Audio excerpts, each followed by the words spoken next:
Hello and welcome to Talk from Superheroes. Hey everybody, I'm Andrew Ivemy. And I'm Diana McCullough. And you're listening to Talk from Superheroes, where every week we discuss a piece of heroic television or film.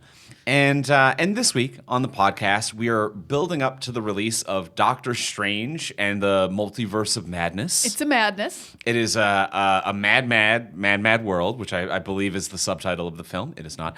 But we are building up to that, which is coming out next week. That's kind of like crept up on us. I don't know if this is an us thing or a movies thing. Like if we've been busy and it's like, holy shit, Doctor Strange is next week, or if just like its movie schedule kind of creeped up on us. It's like the only thing that didn't get pushed back in a weird way, maybe. I don't know if it's the world or us. I also don't know, because it has been a minute since a Marvel movie. Spider-Man was the last one. Mm-hmm. But like, I also didn't feel like I was due for another Marvel movie yet. Maybe it's because Marvel like puts out so much content now all the time. Like there's always like a Hawkeye or a Moon Knight. So I'm like, I'm getting Marvel content all the time. The Disney Plus stuff doesn't leave you feeling large absence anymore. I'm not having a yearning for like, I wonder what's going on in the MCU. I'm like, well, I know what's going on in the MCU. I check in literally every week. Right. And we get like, a little snippet. A little Disney Plus is like a little, and it's just that, and then it's gone, but it's there, and it's just a little taste. Just a little of what's going taste. on. So yeah, it kind of, Doctor Strange can kind of creep up on you, and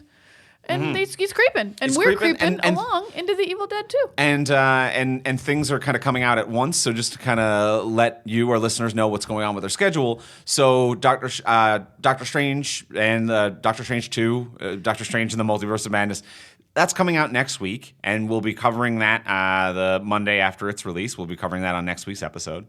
As it comes out, it is also the same week that Moon Knight as a series finishes, and we're going to be covering the full season of Moon Knight on the podcast. But since that ends the same weekend that Doctor Strange comes out, we had to do one of them a week late. We decided we're going to do Doctor Strange next week, and then the week after we will be talking about the full season of Moon Knight. And here's a short version of my rant. Hey, Disney, space it out a little. You don't release anything for months, and then we got to choose which one to cover in a 2-week span, and one's going to be a week late. Selfishly, Disney should be accommodating our podcast release schedule. They should, unless these shows are intersecting in some way, which I don't think these two would.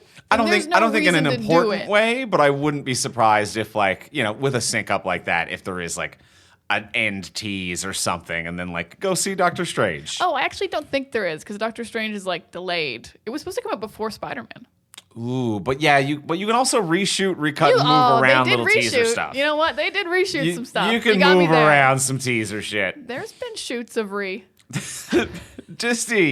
Disney will bring you back from the dead. They don't care if you're unavailable or what's going on. All right? They will do what they need to do however they need to do it. You're right. This is the company that I'm constantly mad about lies in trailers. So of course they'll do reshoots and change things around and all this jazz. Yeah, they'll do whatever they want to do. So we're going to be talking about so that's what's coming up on the podcast, because Doctor Strange is directed by Sam Rami. We're doing a little Sam Rami this week. We're talking about Evil Dead 2 is what we're going to be covering on today's episode. If you want to hear more Sam Raimi stuff, we have done in the past. We've done Darkman over as a Patreon exclusive. Crazy fun movie. Surprisingly fun. Darkman's bananas in a fun way. Yeah, we were surprised. We've also done the Tobey Maguire Spider-Mans. Oh, well, that's a classic. That's a classic. And they're classics. That's a classic. One of them's a crossover with I High Bylie that you need to check out. Yes. Was that one? Or? I think it was one. Because it was Nickelback, Where's the Dick? All right,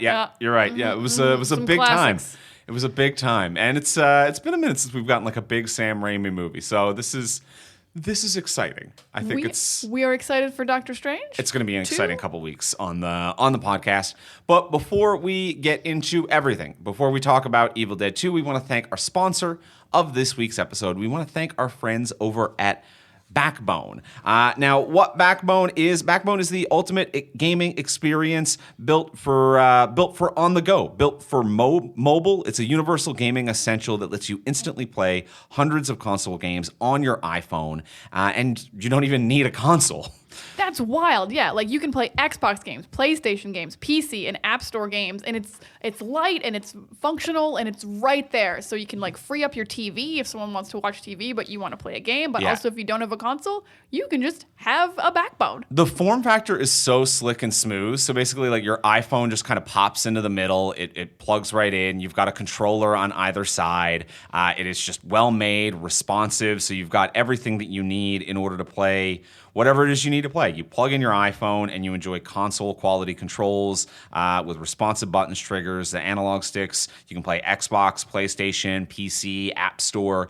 There's lots of different ways to play, and it's really simple, easy, smooth, and just comfortable, and it looks nice. Yeah, and if you don't own a console, you can stream hundreds of games like FIFA, Halo, Minecraft through cloud gaming services like Xbox Game Pass, NVIDIA GeForce, Google Stadia. So no console, no problem. Yeah, like I am one of the lucky dozen people who happen to have a PlayStation 5 right now, and their remote play app has really stepped it up, and partnering that with the Backbone controller, it is amazing to be able to play like Horizon Forbidden West just wherever I want in the house or on the go, because it is really nice. Because the remote play app for PlayStation and Xbox, it's just as simple as installing it on your phone. You can use the Backbone with it, and they have the option for using like touchscreen controls, but your typical console game, there's a lot going on for control stuff, so I don't want to lose half of my screen interface just for where the buttons would be. I can't really see what's going on.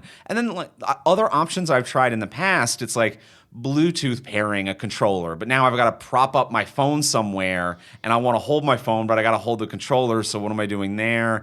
And then also it's synced up via Bluetooth, which means I can't use Bluetooth headphones. So I've got like a USB-C to 3.5 dongle.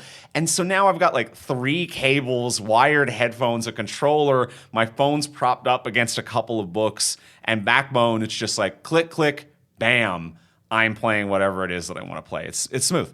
It's super smooth. So experience for yourself what TechCrunch calls the closest we've ever seen to a portable Xbox. It is super portable. It is super comfortable. It is super cool. Go to playbackbone.com/TFS now to order your Backbone until June 30th and get free access to over 350 console games and perks, including 1 month free of Xbox Game Pass Ultimate, 1 month free of Apple Arcade, 2 months free of Google Stadia Pro, and 3 months free of Discord Nitro. Find your next adventure at playbackbone.com/TFS. And thank you, Backbone, for your support. And so many free things. That's a lot of free stuff, too. Backbones. That's so much free stuff. Loving it. All right, well, let's get into the episode. Let's talk about some Sam Rami goodness. Let's talk about Evil Dead 2. The second one, but the first one.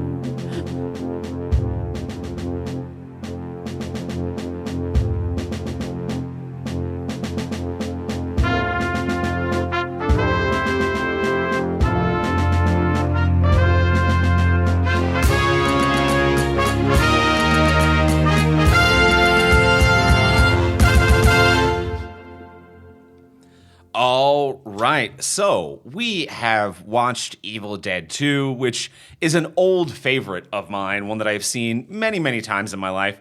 I don't know how often you've seen it. I believe you've seen it before, correct? I've seen it the one time that you showed it to me. Really? I've seen all 3 Evil Dead movies once because you love them, and we did a little marathon to show them to me several years ago. Okay, so just the one viewing previously. So this is my second viewing of 2. Interesting. So the 2. So yes, the Evil Dead series, a big favorite of mine, which will probably kind of like show my cards a little bit as to what my short review of it will be. But let's start with the simple question. Diana, did you like it?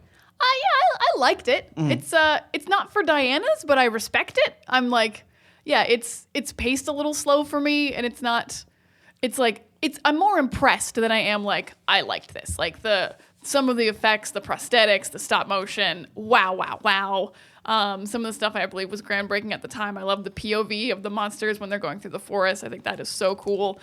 Bruce Campbell is doing some incredible stuff. Overall, it's not like a movie I'd watch again. I get why it's a cult favorite. I get why people love it. I don't even dislike it. It's just not especially for me. But I'm like, oh, I see it. I get it. Yeah, there's some cool stuff here. There's a few laughs. Not as big a laughs as I expected. I'm not going to lie. I expected a lot more like big chuckles, and instead it's more like, oh, and that's me watching Evil Dead 2. So it's a mediocre like to respect. Andrew, we're gonna do because we have to. Did you like Evil Dead 2? I mean, obviously, I love it. It's one of my favorites. I would say it's not my favorite of the series. This is one thing that I like about Evil Dead, kind of as a series, or as like the trilogy of movies. I know that there was the remake, and then there's Ash vs. Evil Dead, the TV show. But for this trilogy of movies, I like that it is.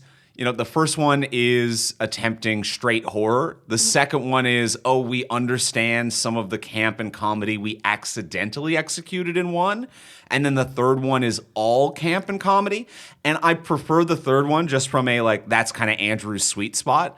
But I really like a series, a franchise, a property, whether it's movie, TV show, video game, anything, that kind of changes and evolves and doesn't try to be the exact same tone every time. And this one is like a really fun blend for me. I agree with you. The pacing is a little bit off, for sure. I think trying to summarize / recreate your first movie in the first 15 minutes of your second movie throws the pacing off, because it is frantically fast off the top, and then it goes into like a very slow act one, but way too late, and it's kind of awkward and uncomfortable. But there's stuff around this where I'm just like, this starts from just Sam Rami and Tabbert and Campbell and everybody just being like, can we do this for 3 pennies and a button in the woods or whatever? And it's kind of evolved to like, in the second movie, it's like, can we recreate it and do it better?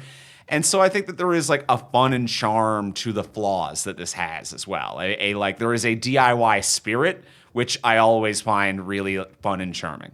It is one of the most interesting stories of a movie in the background I've ever heard. Like, when do you ever have a sequel that's also half a remake, but then it's a sequel? Like, instead of just using, like, I guess, I forget what the trivia said, but, like, they couldn't just use recap stuff from the first one. They weren't allowed to show it again for whatever reason. There was some kind of a rights dispute, which I can't quite remember what the backstory was. I'm sure I've read about it at some point, but I have not retained that information as an adult man. Yeah, so to do a truncated version of your first movie for 15 minutes, but with more of a budget, and then be like, and now it's a second movie. Actually, I feel like the first movie takes like 30 minutes, but right. I actually have no sense of how long this movie even was. You just kind of get lost in a fugue state of like, there's so many demons. Yeah.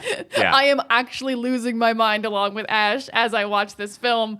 And it is a weird recap. I think there was one interview where Sam Rami called this movie a requel, where it's not a remake, it is a sequel, because it's only the first 30 minutes-ish, we'll say, that is redoing the first movie, and they've rewritten a lot of the plot points. Like, the first movie was a group of friends that went to a cabin, and in this one they're just like, it's just Ash and his girlfriend, we do not have time to introduce tertiary characters, we're just moving. And then there's like other shit, like I think the book was burned and destroyed in one, and then it's just kind of back here. So there's, if it was a straight sequel, or if you were describing it as a straight sequel, continuity errors or problems. But it is just kind of a like, I think it is a fun and charming thing to be like, you are a filmmaker who had raw talent, work ethic, effort, and made a bunch of mistakes making a movie. And then it was like, well, what if we got more money? What if we could just refilm some of those with what we know today in a non-pretentious way? Like, that is something that I feel like a lot of filmmakers would attempt, to be like, I'm going to remake my original movie, but what I know now. And it's just like, yeah, but it's just kind of a bloated mess. But this is still young enough in the career where it is like cute and actually has market improvements. It has market improvements. And also, like, he didn't really plan to do this, though. Like, his sequel idea was the third movie. Right. And then the studio was like, well, people like that first one, just make it better. Make a better version of that. And like, when does that ever happen? Like, that the only time even slightly similar things I can think of is like the show Broadchurch was very popular in the UK, and then they made the exact same show in the US, still with David Tennant. It's the only thing even kind of similar. A little bit. I can think of. Like, I can't think of any other franchise that has ever done a requel is a great term. I didn't read that anywhere. That is a perfect way to describe I can't your remember film. for sure if it was Raimi who said that, but I believe it was a term I remember being used to describe this film, a requel. And I also really like what you said about the tones changing, because I actually think that is the mark of a great franchise, like Aliens franchise. Yeah. Every movie's a different tone. Sure. I would say slightly to some degree the Captain America franchise. Yeah, I think Terminator is another one as well. The first one is a straight horror thriller into an action thriller. To like a popcorn. You change and evolve over time, for sure. Yeah, and especially like within micro genres of the horror fandom. Like that's part of the reason why I really like the Resident Evil video games, is that for better or worse, they kind of will come in threes, where it is like straight up underpowered horror fear, and then then it's a little bit more of an equal adventure. Then you become a brick boulder punching shithouse who can do a backflip kick against a fish that flies. Like it gets and then it'll reset the switch. But that kind of ebb and flow and change and evolve is something I really like, and this is a trilogy that does it with comedy as opposed to the horror action blend, which is kind of more common for within this. But yeah, I like a change. I like evolving, you know? I like evolving. I will say, for a movie that barely got made and barely got funded, very bold to set up the third film in this. Not to jump to the end, because even halfway through the movie they set it up. Like when they open the Book of the Dead, they're like, well, that's clearly Ash in the past. And it's like, what were you thinking? Like, you did get it made, but the confidence to set up another one. I mean, I guess the first Evil Dead kind of ends with more's gonna happen because Ash is still attacked by the evil again at the very end of I Evil think Dead it ends 1. with Ash being possessed. Yeah.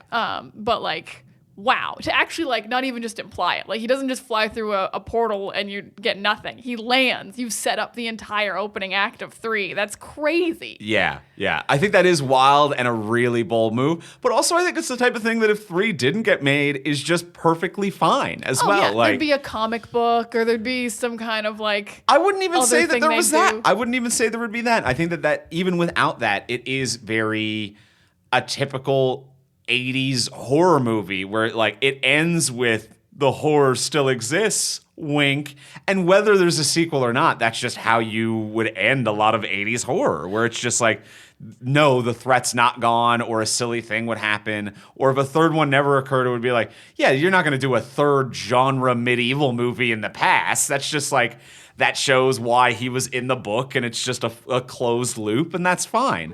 So I think it actually entirely works without a third one. I think it is a bold move, but I don't think it is bold in the sense of I'm king shit and I'm getting a third movie. I think it's bold in the sense of this was an idea I had. It's fucking fun. There's no reason not to do it, so we're just doing it.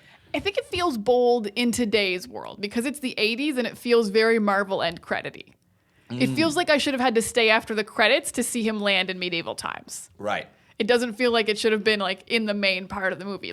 Even though obviously that's perfectly fine way to end it, like you said, that can just be a nice closed loop. We get to imagine what happened to Ash. We'll write some fanfics about his adventures in the past. Yeah. If they never made that third one. But yeah, it feels ahead of its time in a way of what's he gonna do at the end of Doctor Strange? If he's willing to do this in the 80s. If in the 80s he was willing to be you got me. next movie already set up, don't even worry about it, I know exactly where we're going. Yeah. And now it's 2022 and he's like, oh, everyone does this now? I've got to do even more. I have to set up multiple movies endings in multiple universes or something. Yeah. Raimi's gonna lose it. And I'm excited to find out what he does if this is what he did in the 80s. Yeah. With no money or power, he still didn't give a fuck. And now he's got money and power. Money and power. He's controlling the entire multiverse in this film. That is a lot to give Raimi, and I kind of love it. I've honestly just excited myself thinking about it. I didn't come in thinking about it. I just realized this, and now I am stoked. Oh, I love it. Evil Dead 2, Doctor Strange 2, the second one, set up the thirds. It's going to be crazy. Absolutely beautiful stuff. Okay. I hope Doctor Strange gets sent to medieval times and stuck there because he doesn't have the time stone anymore. Oh, there's going to be there has to be some kind of a wink or nudge to Evil Dead at some point in the multiverse. I'm 100% on board with that. Bruce Campbell has a cameo in every Sam Raimi movie, but if or almost every Sam Raimi movie. But he's going to be there, and it's got to be. And if they can't legally get the rights to Evil Dead, he'll just be a generic person named Ash who works at a store. Absolutely. He's going to be no there. doubt in my mind. A be there. multiverse, it's the easiest thing to drop. Like, you open a door and you're like, oh, wow, a chainsaw. Close the door. That's all you need. Not a problem. Yeah. You hear Bruce Campbell say boomstick, and it's like, Groovy. Yeah. Boom. They don't have those words trademarked. No, they don't. You can't. You can't trademark those words. Especially groovy. I mean, maybe boomstick. I mean, I don't think Evil Dead 2 trademarked those words because famously Duke Nukem, the video game series, stole all of the lines of dialogue from this movie and They Live. I did not know that. Yeah, Duke Nukem, the very popular video game franchise, was just stole a shit ton of lines from this movie. And it was like, hey, you can't do that. It was like, you can't trademark a cool guy saying groovy. And I actually can't remember how those lawsuits settled. But one of these properties still exists. Fuck you later, Duke Nukem. Yeah, I barely even know who you are. Are you green? Is he green? No, he's not. He's got like a green tank top. Oh, okay. So there's some green in there. Yeah, Maybe I know who like you are. Like blonde hair, crew cut, kind of. I'll show you a photo. Oh, later. I'm not even going to look him up. He Fuck tried him. to steal Evil Dead stuff. Yeah, you're Our right. Our friend Sam Rami. Stolen his stuff, not cool. Not cool, Duke. The other thing that I love about this movie, which I adore, I mentioned like just loving its DIY spirit. The amount of like low budget, just getting shit done. Clever filmmaking is something that I always love. Like I love the spirit of DIY stuff, but I love getting it done in a way that looks good today. Like a lot of the stuff that's going on here, it's just like simple visual effects tricks that you can do on a budget, but that works. Simple things like reversing the film reel. So like when they're making the smoke looking like it look like it's going somewhere, all they did is send smoke out of a smoke machine and then reverse the footage to make it look like smoke's going back into a tree. And just simple shit like that where it's like, yeah, that looks great. That looks better than most modern smoke effects until like particle effects and computer CGI in the recent like 3 to 4 years have been able to do smoke better. I actually wrote that down as one of my favorite effects in the movie. Because it also fits like what's happening. It's daybreak and the evil has to retreat. So the smoke actually getting sucked into the ground again is so cool. And it's so easy. Like, yeah, you just shoot some smoke, you reverse the footage. Smoke can't get sucked back in. I'm like, they should have a vacuum. I don't know. But it looks cooler this way. It does look like it's like withdrawing from the sunlight. And it looks cool in the way that like even when there are visible imperfections, whether you notice them consciously or subconsciously, like you can tell it's reversed. You can tell that it's reversed. Whether it's just like the movement of a tree branch or something in the foreground, something in your brain triggers to let you know, well, this isn't forward in time. This is backwards in time, and that's fine. I think especially with this kind of horror and this kind of surreal aspect of this cabin where, you know, the animal head on the wall has come to life and there is a sense of unreal nature to everything. So when you have a reversed footage, even if it isn't 100% flawless, even if the audience's brain consciously or subconsciously is like, you just reversed it, there is something unnatural about that, and that in itself is unsettling. So it works no matter how the audience perceives it, whether it's campy charm, fun DIY filmmaking, or unnatural and uncomfortable. Yeah, definitely. Because I would say especially in this movie when Ash is alone up until the people arrive, which is there's like a different tone once the people arrive. So when Ash is alone, this movie has such a pervasive feeling of evil insanity. Like, evil is portrayed in a lot of things, but evil usually is like, I want to kill you, I want to stab you. But this feels like Joker-esque evil, like evil that is enjoying the torture, that is trying to drive you insane. Like, this to me feels like what happens when you go through the Event Horizon in the movie Event Horizon. Like, you know, that like those quick shots of hell that you get? I'm like, this feels exactly like how that one moment in Event Horizon evoked in me of like, they're driving you insane, you're self-mutilating your own hands, you're attacking yourself in a mirror, the whole cabin is laughing at you, the things coming to life. And the fact that it is, because it's the 80s, it's not CG, it's all practical. And like you said, the smoke's reversing and that's real. It does give you a sense of like, he's physically trapped here and it's real. Yeah. And it is pretty cool. It's a very perverse feeling and you're like, you feel invaded and you're like, I do feel like I've been touched by evil. I fully agree with that. Yeah. It feels like madness, and especially in. I think the sound design really adds to that feeling as well. The like incredibly silent to incredibly loud. And this also does a really good job, I think, just in terms of when it was released in the late 80s and like late 80s horror and what had come before and what was about to come after in terms of two different types of sound design, where it's like Ash alone in the cabin. There's not a lot of bedding noise. There's not a score or a soundtrack. When it is quiet, it feels like a play. Like it is just Ash alone, just kind of talking to himself, being One like, location. I can't believe I chopped up Linda. And it's just, and there's no wind, no trees, no score, just a stage play. And then when sound hits, it's every fucking sound at once, and it's pure insanity. Like it'll cut from that dead quiet stage play to the POV shot where we hear like wind ripping, trees breaking, and the volume level of all of them are cranked. And it's very uncomfortable. And I really like that. Makes it feel like madness to me as well, because I feel like that is an aspect of like of being alone or being afraid as well. Like, you know, obviously not with unnatural horror, but I've had moments in my life, and I feel like people have had a lot of people have had similar moments to like you're camping or you're at a cottage or you're at a cabin, and maybe you're going to the bathroom or something, or you're in the darkness and everything's really quiet and still and calm, and you hear like one little noise and everything feels so calm. And I remember one time like in the darkness just like going to the bathroom and crack, and I'm like, what is that sound? And then there just like was like a pack of coyotes just like right fucking there, like way too close. And then suddenly the world's too loud, like something about the adrenaline and like fear hitting your system. It just made like every leaf, every like crack of a branch, everything as I ran away became so panicked and loud. So I think that is a very natural thing as well that this movie does, and a good job of like portraying madness in that way. It does, and it does a good job of being like, it lets Ash and the audience kind of rest every now and then when it's quiet. You're like, oh, maybe it's over, and you get to kind of like sit in that rocking chair and take a little nap or look in the mirror and be relaxed. And it's not like kind of like how Snyder movies are like too loud the whole time, so you get a little sick of it. It really does let you ebb and flow, and even though I do still think the pacing is a little too slow, honestly, I prefer that to just being like yelled at for an hour and a half with sounds and scares and jump scares. I would rather like relax and then be like, whoa, a giant cool prosthetic 5 minutes later. It's much cooler.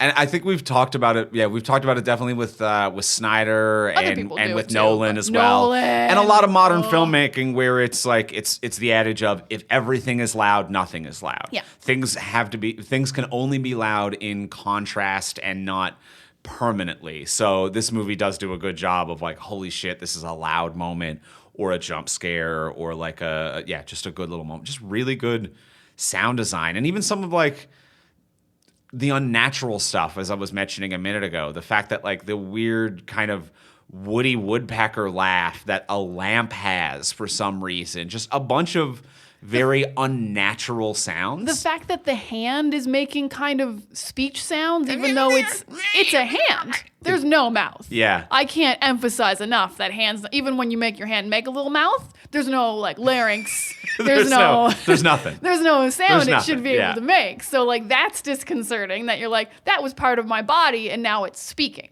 But not quite human. Yeah, in a weird little like, but having a personality to it, like at the the same way time. a droid speaks in Star Wars. Yeah, a little bit. It is a little bit BB-8. It is a little bit, not as cute. Not as cute as BB-8, but it is a little bit like. Yeah. It's a little cute though. It's a little cute. Well, speaking of sound design. Speaking of wonderful sounds, let's take a break in today's episode because we want to thank one of our other wonderful sponsors of the episode. We want to thank our friends over at Raycon who make phenomenal headphones that sound terrific. They sound terrific, and you know who's going to love these things? Your mother. Mother's Day is coming up, and it's a wonderful gift. You would be surprised because they are so easy to use, and like moms listen to things. My mom's listened to this podcast. Moms listen to stuff. Also, they're great for phone calls as well. For longer phone calls, just not having to have it to your ear is just comfortable. It's a better sound quality. It's easier to deal with. It's easier to deal with. Raycons come in these cute little cases in different colors. Your mom can choose any color you want to get for them. I love that they turn on automatically when you pull them out of the case, which is so much easier. And like for like, you know, if someone isn't good at technology, it's way easier to learn if it just turns on when you pop it out of the case. Yeah, Love that about them. And comfortable too, because they have a bunch of different optimized gel tips for the perfect in-ear fit. So you can get comfortable, you can get it in there, you can get it just right. And yeah, it really is just kind of easy and idiot-proof. Connects automatically, charges the second that you put it in its little case. Makes everything real smooth and simple. Real smooth. They offer 8 hours of playtime and 32-hour battery life in the charging case, which I've never run out of power on my Raycons ever. No, I don't think I have either. I used them the entire week in the Dominican on one charge before we left. Yeah, it's weird that I never even really like think about it, but it's just always charged. Holds so much charge. Yeah, super great for that. They're also very well priced, so it's just a really good steal of a deal. And Raycon everyday earbuds have over 49,000 5-star reviews, so it's perfect for a gift. It's perfect for yourself. It's perfect for everybody. You want that good sound. You want it good for you. Oh, I like how they stay in your ears too. They don't fall out. They do a good job of staying in there. They're in there. I washed the entire apartment with them in today. Nothing. Yeah. No movement. And the gel tips are really what sells it, what's comfortable. I can't deal with like hard plastic. Like that gel tip, I'm like, ooh, hello. We're sensitive. Hello, my old friend. You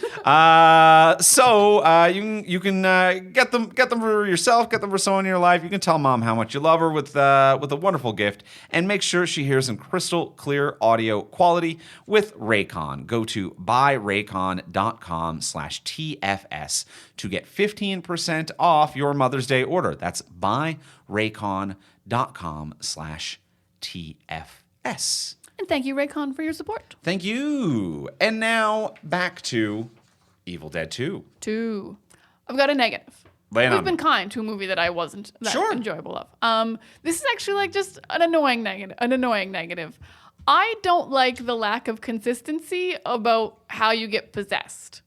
This is a big, I'm like, I don't need a lot of consistency. I don't care the book was destroyed in the first movie and the book is still here in the second one. It's a new movie. It's a requel. But I do feel like if I'm going to be like worried and following like this, like we have to do a spell and there's 2 spells and there is some kind of lore. I don't like that just anyone can get possessed at any time. It doesn't make any sense. It's like, why aren't all 4 of them just possessed? You want rules. You want rules to the possession. Rules. I think if they can't come unless you say the spell, then they leave when you say the other spell. I need rules to possession or it doesn't mean anything. I see what you're saying. The first one makes sense because Ash gets possessed when he gets bit by Linda. And I thought that was like passing on the possession. Oh, does he get bit by her? I almost kind of forgot that. Because that's why he cuts his hand off. Oh, yes. Okay. Yeah, you're right. So like that's where I assumed the possession came from with him. But then everyone else, I'm like, I don't know how you guys got it. I don't know how Ed got it. I don't know how Henrietta in the basement got it. It seems like it could do anyone but no one. Like some people never get it. I was trying to track it. I can't remember. Does more than one person have it at any given time? Ooh. Because I feel like it was almost a spiritual entity that could enter one person at a time. Oh, maybe. I feel like. And when Ash fought it off, it went into someone else. I feel like Henrietta and Ed both had it at the same time. Because I feel like that he was outside and she was in the cellar and they were like working together for a minute.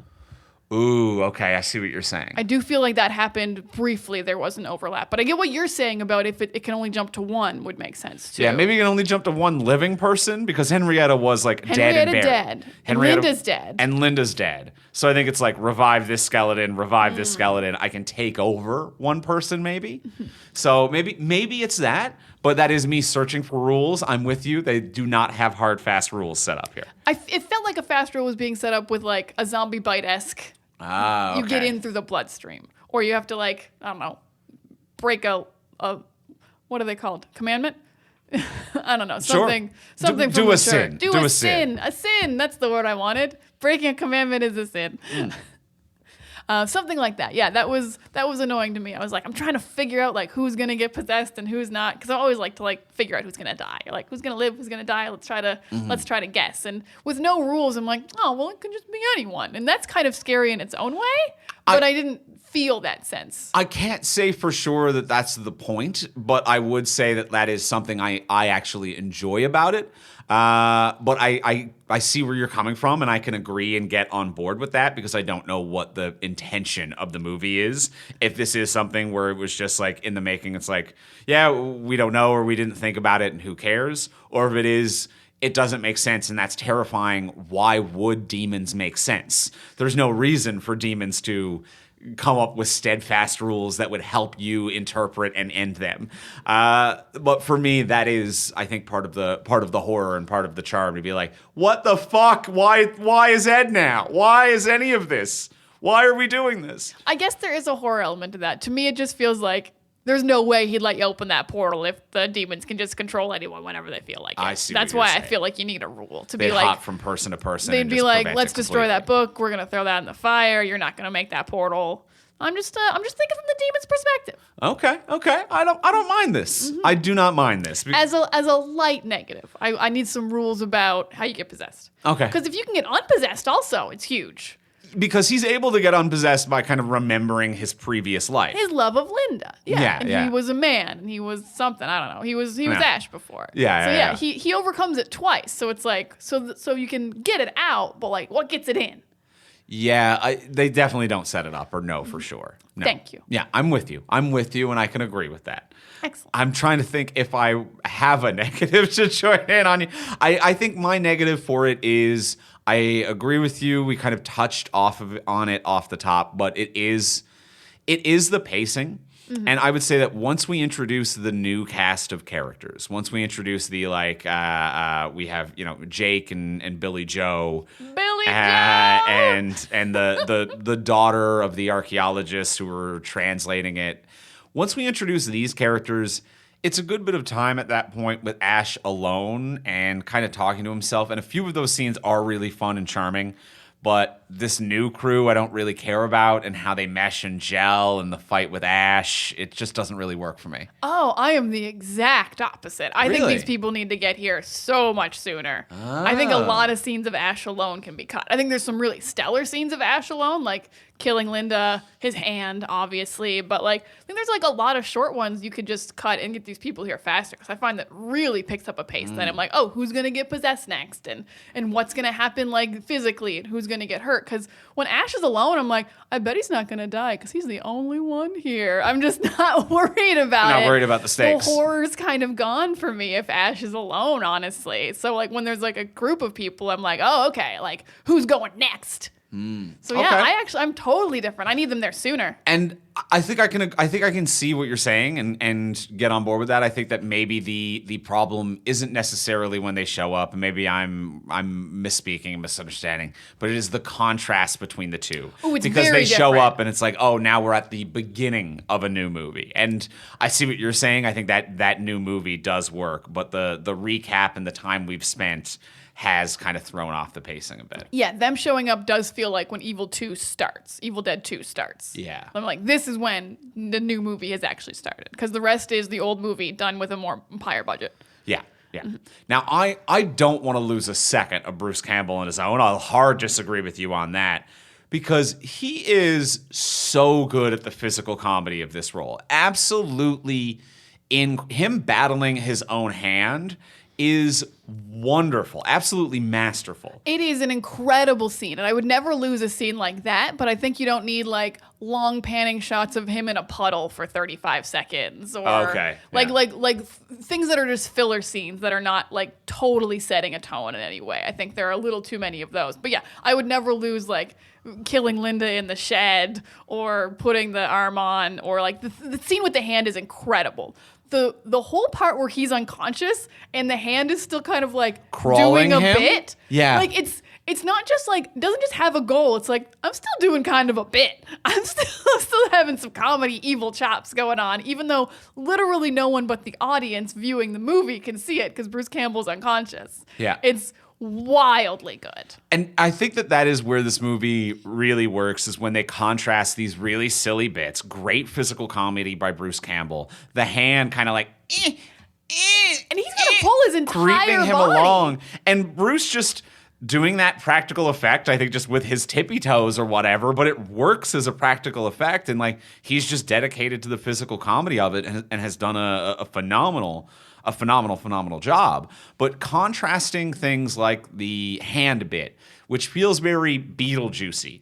It's very over the top. It's very silly. It's almost musical. And I love the movie contrasting that with sincere body horror.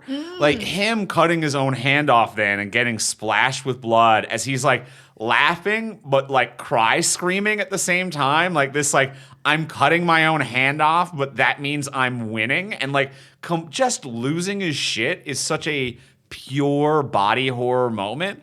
And I really think those two things contrast each other really well. The fun Beetlejuicy and playfulness with the sincere tragedy of body horror. Yeah, it is definitely like you can feel him breaking throughout this first part of this movie. Like his sanity is completely destroyed. Like first, even just the opening early part where he's watching Linda's corpse dance, and it's this stop motion like mummified corpse, but with a young head, but the body's all crustied up for some reason, and it is haunting. And like it's like obviously it's the most not real because it's stop motion in the 80s. Like, but it's like more haunting in that way. You're like, I'm gonna remember this. Holy boy. Bruce Campbell's Ash is gonna recall it, and I will also never forget Linda dancing into the night. Oh no. But yeah, the hand scene and is like rolling her own head down, shit like that. Yeah. Very like Corpse Bride, Nightmare Before Elm Street, like not or Nightmare Before Christmas. Nightmare Before Christmas kind of stuff, like ahead of its time. Yeah, it felt like Jason and the Argonauts stop motion animation to me, which is like that combination of like silly, scary, and I mean like just truly groundbreaking at the time. But in retrospect, where it's like, oh, the rotoscoping like is fun and kind of works, and yeah, I like skeletal Linda. That works for me. And yeah, and when he's fighting his own hand, he does like that whole body flip.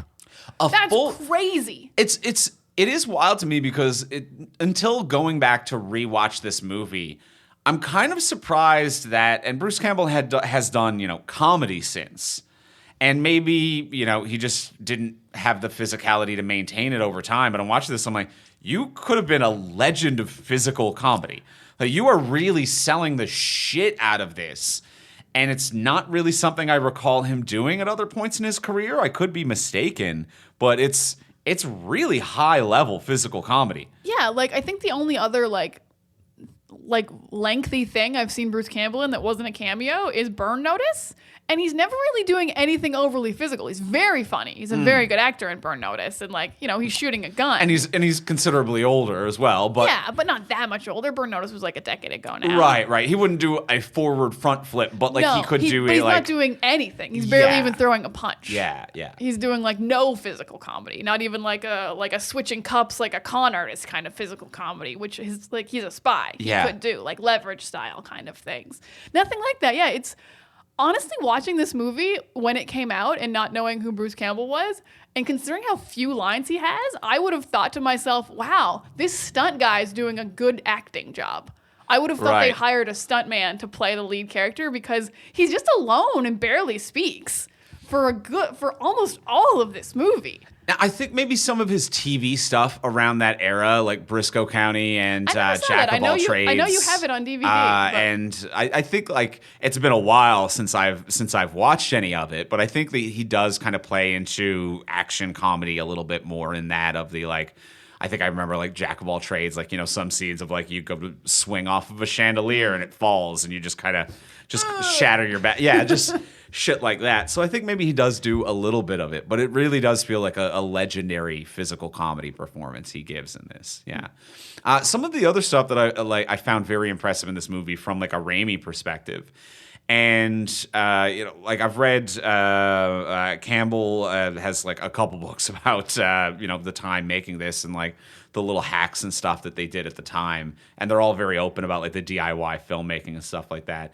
But there's some little stuff that's just brilliant. Like the POV shot of the ghost spectral energy or whatever that's about to possess you. There are some great shots in that. And just some of the simple stuff that they do that I think is brilliant, like not having the money for breakaway glass or electronic charges. So when it smashes through the window, it is just a push handle broom duct taped to the bottom of a camera, and they're just physically running at a window hard enough that it smashes it before the camera hits. Oh, shit. So just like little shit like that where they're like, how do we get an effect where it's the POV shot of a demon smashing through a window when we can't afford breakaway glass or the electronic charges to break it and don't have a timed rig in order to do it? It's like, well, we'll break real glass. Get a push handle broom and put it under the camera and make sure it protrudes farther than the camera lens.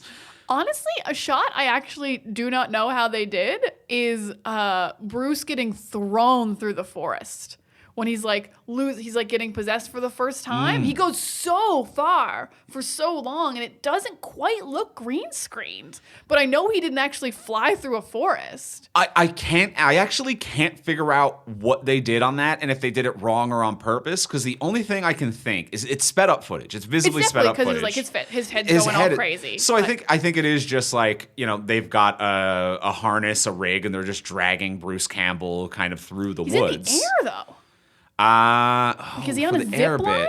Yeah, like, maybe because he hits a tree in the air and there's trees like at his head level the whole time, like the top of trees. Yeah, maybe it's a zip line pull. I would have to kind of rewatch it, but yeah, I do remember like it's definitely sped up, but it's sped up, but the motion blur is strange. Like they did some kind of like a hand cranking or something with the frame rate to make it weird. So I don't quite know how they did that. It's cool. It looks good. Yeah. The one that blows my mind is the one where when the POV of the spirit first shows up and chases Bruce Campbell through the entire house. Oh, the oneer. The oneer that goes through every room in the house, smashing the doors and everything like that, is like as Ash is looking back and through the crawl space, which is a visibly small crawl space. I actually don't know how the camera operator got through there and did that, because this is of an era pre-GoPro and they're not digitizing the walls. So how the fact that they got through that space to do that is wildly impressive. Yeah, because the crawl space, it looked wide enough to get a camera in. It didn't look wide enough to turn a camera. Right. When you get to a corner. Or to move at that decent speed to keep up with Bruce, who's moving at a pretty good clip through that house. Yeah, unless they also sped that up and he was like slowly going. Yeah, through. Maybe they sped that up a bit too. But it looks great. Some of the camera techniques and just some of the smart shit that they do in this. Yeah, I mean, everything looks great. I mean, Henrietta, which is Ted Raimi, and a prosthetic, and crazy prosthetics that are wildly, apparently he nearly died from sweating in this thing. Right. Understandable. It looks like it's like 100 pounds of latex. And looks credibly like Henrietta as well for the most part. Yeah. Yeah. Ed, oh my God, when Ed gets transformed, he's got like 2 sets of teeth. That prosthetic is haunting. And like his nose disappears. Terrifying. That's what Morbius should have looked like. Oh shit, if Morbius had looked like that, I would have crapped myself. Yeah, I would see Morbius again if Morbius looked like that. Yeah, the no-nose, several sets of teeth is like a really shark. Haunting. Yeah. Like a human shark. Human shark, which is like a human sarlacc type of a thing. Yeah. Yeah, that one was really haunting. All the trees attacking the cabin at the end looks really, really good. A credit I will give this movie that Evil Dead 1 does not get. I like that the tree did not sexually assault Billy Joe when she went into the forest. That's also preferred. Really glad we cut that version of the trees. The trees like went to a Me Too meeting in between the two movies, I guess. And they were like, just hit her, I guess. Just murder? Okay.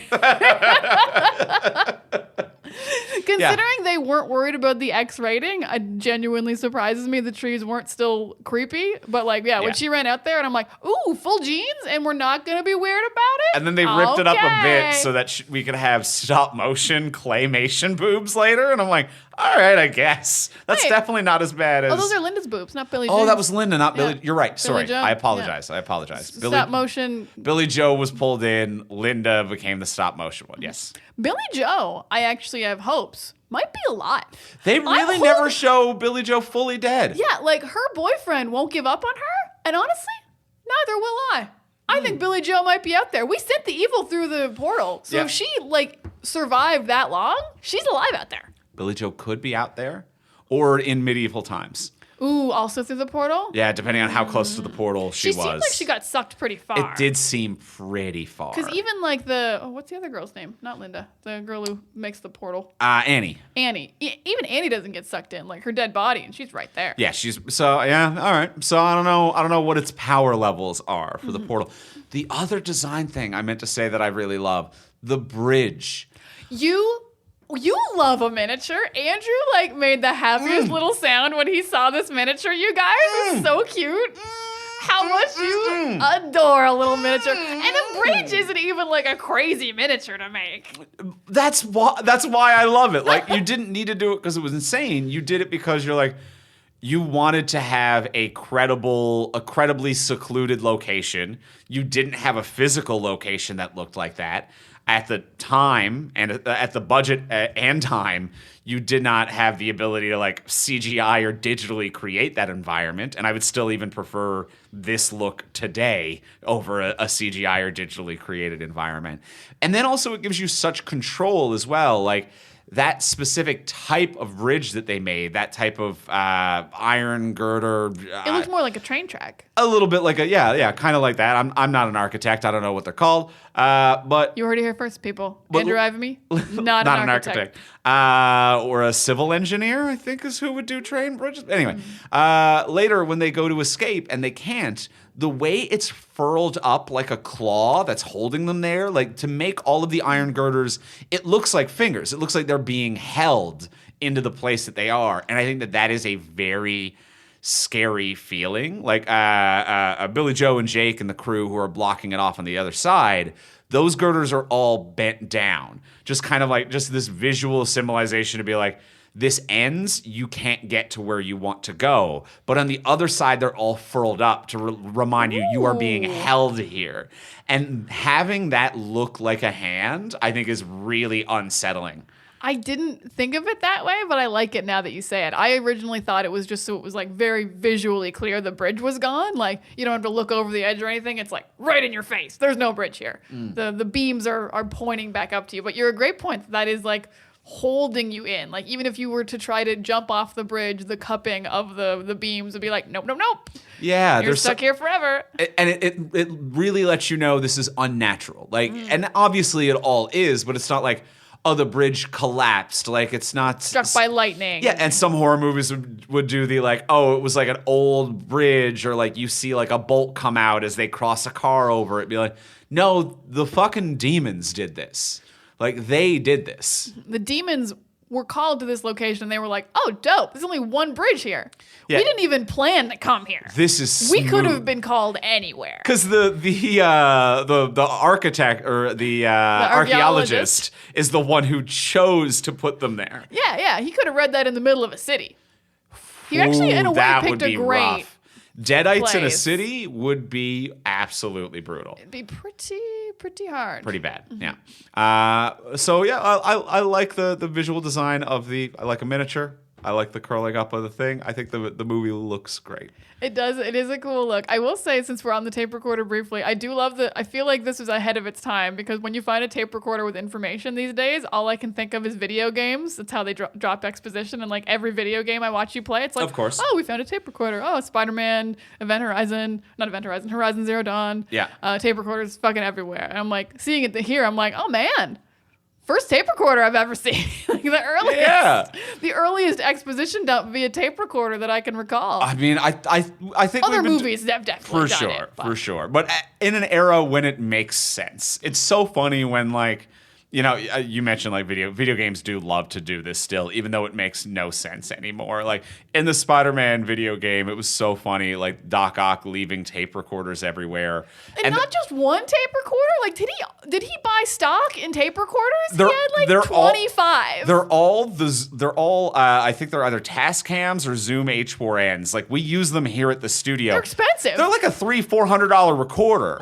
And like Doc Ock is like leaving one on every desk, when it's like, why wouldn't it just be a memory card? Or why wouldn't you use your phone? It doesn't make sense why you own 200 $400 voice recorders. All Doc Ock's grant money went into voice recorders. When he's like, we don't have the money to keep this up, Peter. It's like, yeah, you bought $40,000 of voice recorders, dickhead. That's my salary for a year. Why don't we return all but one of these voice recorders? I think Doc Ock is just like, the memory card's full, so I went and bought a new voice recorder. But it makes sense in these movies, which I like. In these movies. I can't wait for like future movies and not or even movies today. I feel like movies today need to be like, I found all of their archived Instagram stories. Like, I feel like that's today's version of right of like, because no one uses a voice recorder, but we definitely do daily instas. Yeah. Fair enough. I found the Wayback Machine of an old GeoCities site. Ooh. You thought you deleted all your instas, but they're safe. Yeah, where was that shit in Horizon Zero Dawn or Horizon Forbidden West? You know, where's my old GeoCities site that Aloy finds? Where's the old fanfic tumblers that she fucking tracks down? That's the missions we really want. Man, she does not want to know what her old version of herself was up to. She was a monster. Yeah. These fanfic choices. Yeah, the old society doesn't always come out the best. Supernatural. Not always a shining light. What's this wig? She says to herself. There's a lot going on there. This movie also has a trope I love that I honestly can't think of other examples except maybe like Aliens, but I know there's a ton of them. Actually, Terminator as well. The franchises we all mentioned. I love like a regular person who becomes a badass by the end of a movie. Who, like, throughout just the course of a movie, gains so much experience, so much fighting prowess, so much, like, I figured out your bullshit that, like, they're super cool, even though they started out as just a regular Joe. Yeah, so, like, yeah, I would say everything I just said, Aliens and Terminator, like Sigourney Weaver, Linda Hamilton, by the end of each of their first movies, like, I can beat up a Terminator, I can beat up an alien, and Ash in this one is like, I can kill a demon, no problem.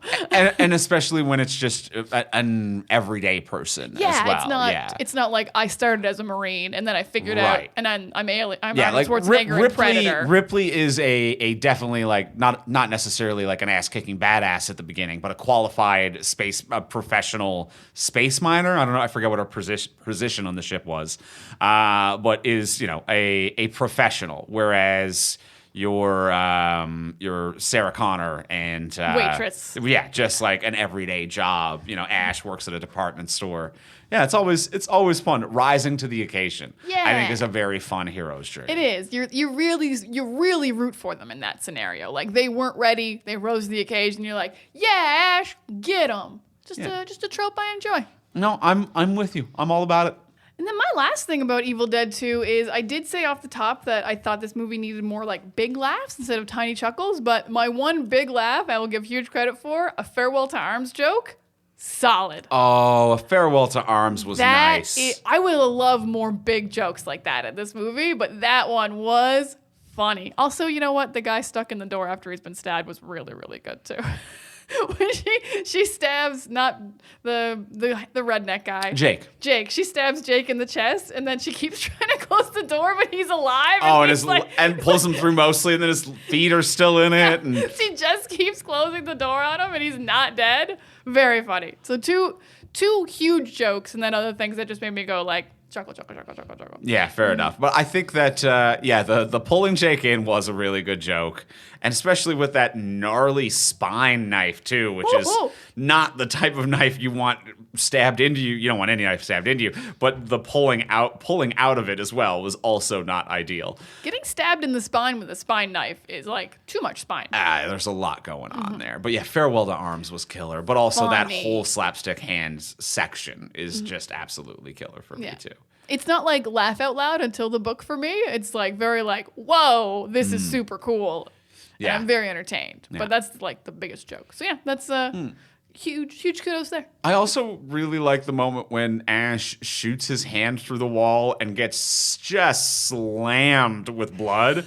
When he gets like Nickelodeon slimed with his own blood, with his hand blood that is just too much, that then turns black and the footage reverses and it goes back. Oh yeah, that's maddening. That's like...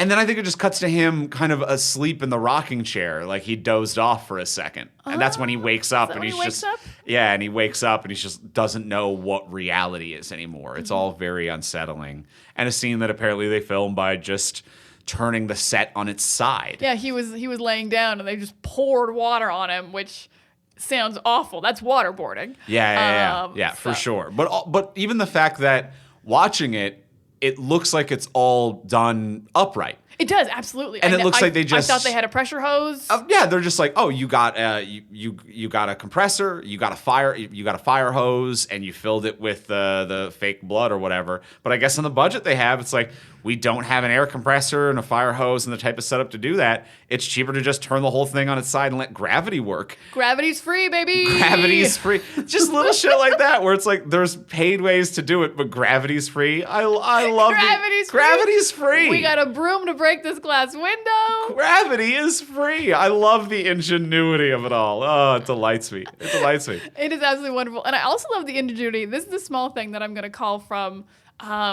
what was the podcast called? I Was There Too? When they... Yes. Matt Gorley interviews... I believe that's the title of it, yeah. He interviews people who had bit parts in huge movies.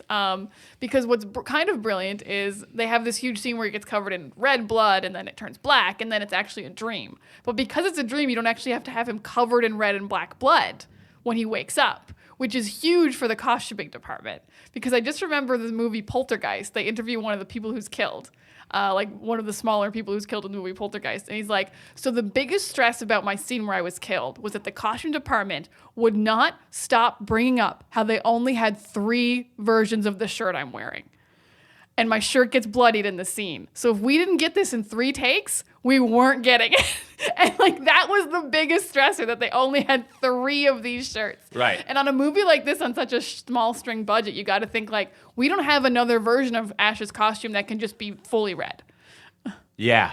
We have to go with this one that's just a little ripped, or like we rip it as we go. Like, right. So yeah, it's little things like that that I think about when I hear like behind the scenes stuff like that of like, we only had 3 shirts, so they only had 3 chances to kill me. Yeah, and stuff like where you know, like the blood is a dream, or like he's splashed in a puddle.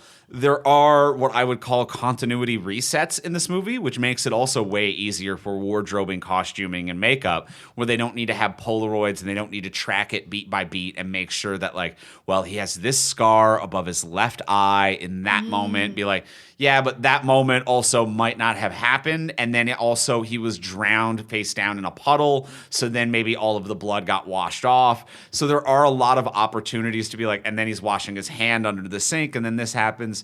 There are a lot of opportunities just for the, like, you know, you come back after several days, you're filming again, the blood is where it is, the scars are where it are, and if it doesn't match up, then that's actually kind of fine.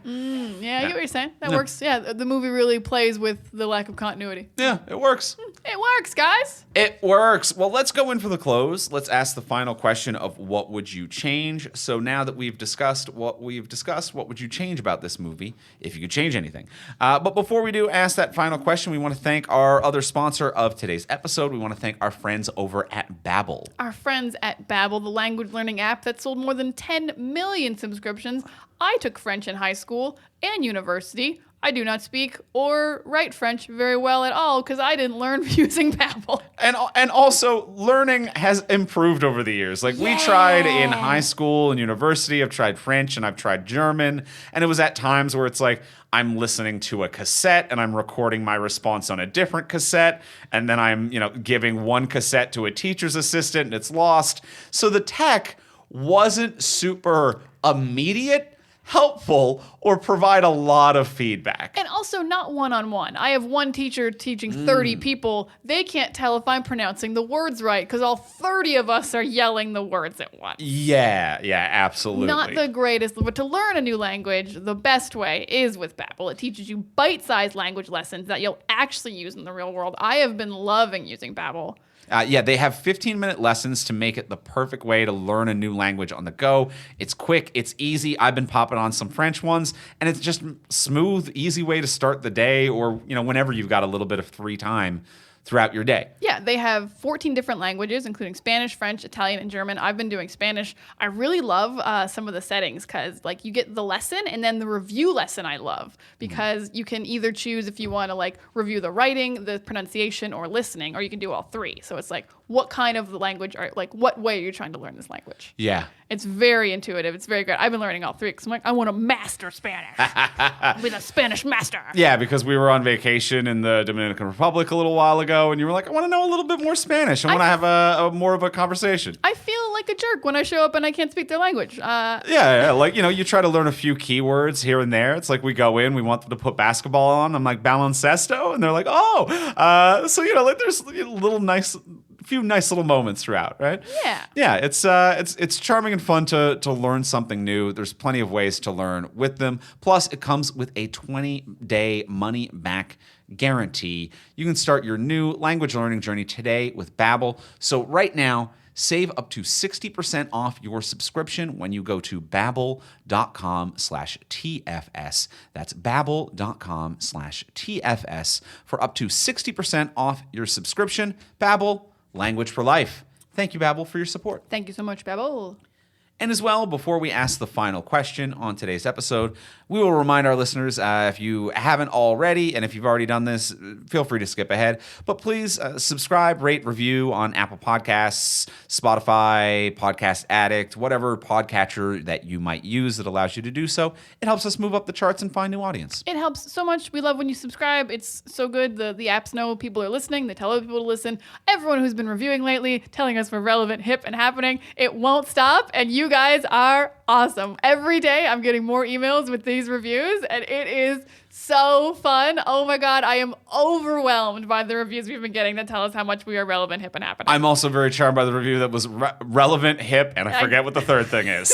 You don't have to remember all three. That's You're fine. doing your best. You do not have to remember all three. You do not have to remember. But if you can't remember all three, you can check the previous reviews. There's several of them on every country that I've checked. So it's all there. I love you guys. You guys are all the best. You guys rule. So leave a review if you haven't already. It's a great way to support us. And if you want to support us financially and get cool bonuses, you can check us out on Patreon at patreon.com/FromSuperheroes. It's a monthly subscription service where, depending on how much you give, you get different cool bonuses. Like at the $10 level, you get an exclusive episode of this podcast every month. So even if it's not the hero level to get the bonus episode, even if you just want to support us by hitting us up for $1 a month on Patreon, those add up, make a huge difference, and help maintain the network and take care of everything here. So check out patreon.com/FromSuperheroes. That's patreon.com/FromSuperheroes. And thanks to our patrons, we actually just bought new chairs for the studio, and we're very comfortable because of you guys. Our back hurts less while we do this now. Hooray! Hey! Will that make us funnier? We'll see. We'll see. Let's go in for the close. Let's ask the final question of what would you change, Diana? What would you change? My biggest change would be a little change to the pacing. I think I already said this earlier. I want Ash to be alone for less. I think Bruce Campbell, is shockingly good at singular comedy, which is so hard when you're by yourself with no one to bounce off of. But I think the pace really picks up when more people arrive, just immediately throwing him in the cellar, having multiple people to be possessed by demons. You don't know who's going to die next. You don't know what's going to happen. I really, really want more people to show up sooner. I'm just getting that whole crew in a lot sooner, and then it doesn't feel like two movies that are very disjointed from each other. Like, obviously we'll keep all the best Bruce Campbell stuff, like the hand killing Linda, but I think like a lot of the filler stuff you can get rid of, just sitting in the rocking chair. Some other stuff that's kind of just like, oh, it's fine. Like the long pan when he's in the puddle, we can toss that, and we can have more of a crew. Because I think that's actually, from what I recall of Evil Dead 1, it's much more fun when there's a crew, except for the hand part. Because wow, Because I like the stakes of who's gonna die next. It's a thing I'm not worried about when Bruce is there by himself.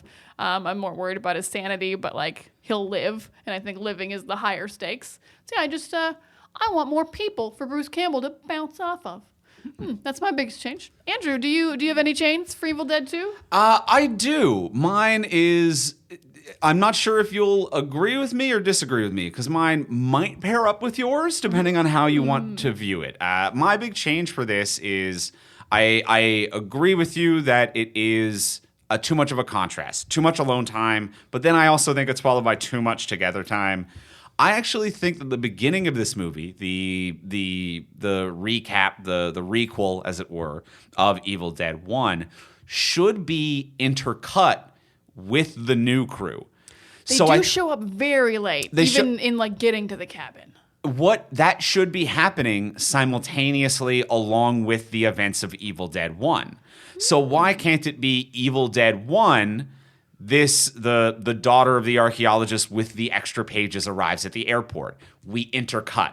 I have found the Necronomicon, hit play in the cabin with Linda. Cut to the airport with the missing pages. So intercutting these so that these events are happening simultaneously as opposed to Ash and Linda, Ash and Linda, Ash and Linda. And now we've arrived at an airport. It's time to get our car. We got a car. We're driving our car. Our car is at a road. The road's no good. Who are these people? This is Jake. Can Jake take me around the road? It is a lot of setup all of a sudden.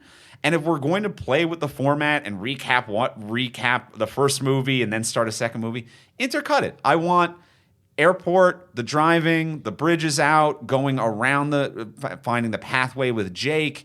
All that should be intercut with Ash killing Linda and losing his mind. I really like that. I think that paces it way better. I think that goes with what we said earlier about how it's nice that this movie will settle for a bit before it gets loud and crazy again. And that would really let it settle. You'd be like, oh, I'm safe. I'm at an airport. And then it would be like, my hand. Like it would juxtapose way better and it would feel like one movie. Great change. Yeah. And then I think it would also like add a little exposition too, where it's like, Ash is playing the thing, finding out about the Necronomicon, and we can even have like comedy, horror, and exposition there where it's like, this crap's all made up. This isn't real. Stop. Cut to her being like, these extra pages are so important. Like comedy, quick hit, horror, tension, it adds the stakes. And then it gets those characters in a bit earlier like you want. The only reason I thought you might disagree with my idea is that your change involves them being there for Ash to play off of sooner. Whereas I just kind of need them in the movie sooner because it just kind of comes all at once. I think we can find a middle ground if we were to remake this movie together. We'd find a way. We'd get along. We'd make this work. I think we'd make it work. Well, that's going to be it for this week's episode. We did it. We talked about Evil Dead 2.